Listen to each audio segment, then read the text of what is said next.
बुलढाणा जिल्ह्यातील चिखली तालुक्यातील अमडापूर येथे एका लग्न समारंभामध्ये आमदार सिद्धार्थ खरात यांनी हातात तलवार घेऊन डीजेच्या तालावर ठेका धरल्याचा व्हिडिओ सोशल मीडियावर व्हायरल झाला असून त्यावरून मोठी खळबळ उडाली आहे। या व्हिडिओनंतर सार्वजनिक ठिकाणी शस्त्र प्रदर्शन केल्याबद्दल त्यांच्या विरोधात अमडापूर पोलीस ठाण्यात गुन्हा दाखल करण्यात आलाय। सिद्धार्थ खरात हे माजी प्रशासकीय अधिकारी असून सध्या उबाठा गटाचे आमदार म्हणून कार्यरत आहे। त्यांच्या हातातील तलवार आणि उत्सवात केलेलं नृत्य हे दोन्ही सोशल मीडियावर चांगले चर्चेचा विषय ठरले आहे। अनेकांनी एका लोकप्रतिनिधीकडून अशा प्रकारच्या कृतीची अपेक्षा नसल्याचं मत मांडलं असून समाज माध्यमांवर त्यांच्यावर टीकेची झोड उठली आहे। भारतीय शस्त्र कायद्यानुसार सार्वजनिक ठिकाणी शस्त्राचं प्रदर्शन निषिद्ध आहे। कायदा हातात घेण्याचा अधिकार कुणालाही नाही, मग तो लोकप्रतिनिधी असो वा सामान्य नागरिक।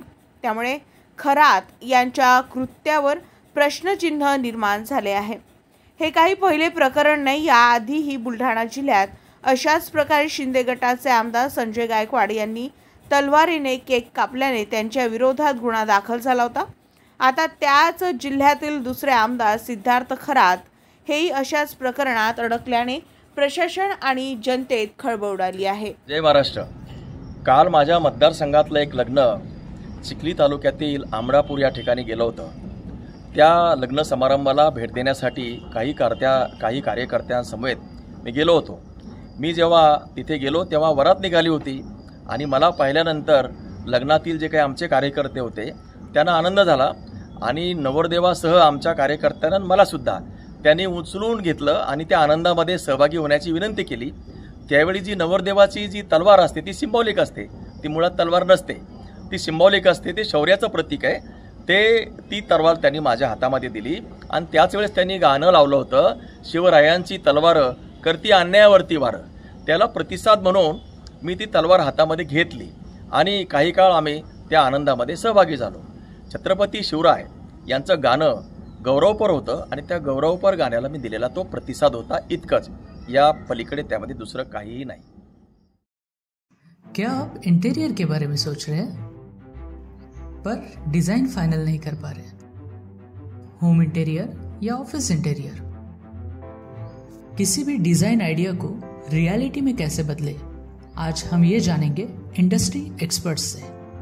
हमारी कंपनी जो है डिज़ाइन ब्यूरो, उसमें interior designing, renovation, architectural design, landscaping end renovation, furnitures, ये सारे जॉब्स हमारे यहाँ होते हैं और पिछले 20 साल से हम लोग इस फील्ड में हैं।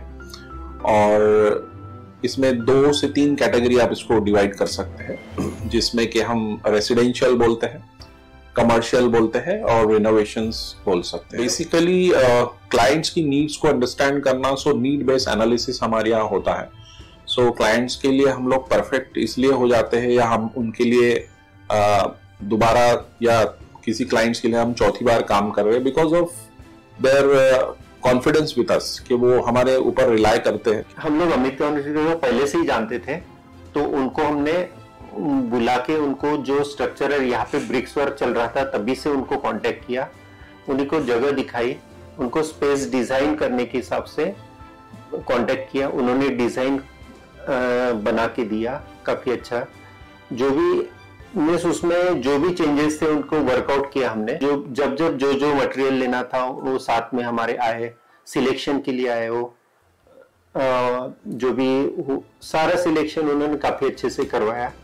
जो भी उसके बाद में जो एक्सपेक्ट था उससे ज्यादा बेटर ऑफिस उन्होंने बनवाया। बजट अगर आपका लिमिटेड है तो लिमिटेड बजट में भी आप एक अच्छा इंटीरियर कर सकते हैं, ये हमारा विश्वास है। और हमारे क्लाइंट्स के लिए हम वही दे रहे हैं और उसी से हमारा क्लाइंटल बड़ा है। हर क्लाइंट की एक अलग स्टोरी होती है, उनका एक अलग रिक्वायरमेंट्स होता है। कई बार ये सारा मिस आउट हो जाता है, हम अपने डिज़ाइन उन पे लाते हैं, वो नहीं होना चाहिए। उनको क्या चाहिए वो हम डिलीवर कर सकते हैं, बस वो उनके बारे में हमको समझना पड़ेगा। तो हमारे इसमें हम एक ही बोलते हैं कि ड्रीम कम्स ट्रू। आप ड्रीम देख रहे हो, हम उनको फुलफिल करेंगे, वो हमारी रिस्पॉन्सिबिलिटी है।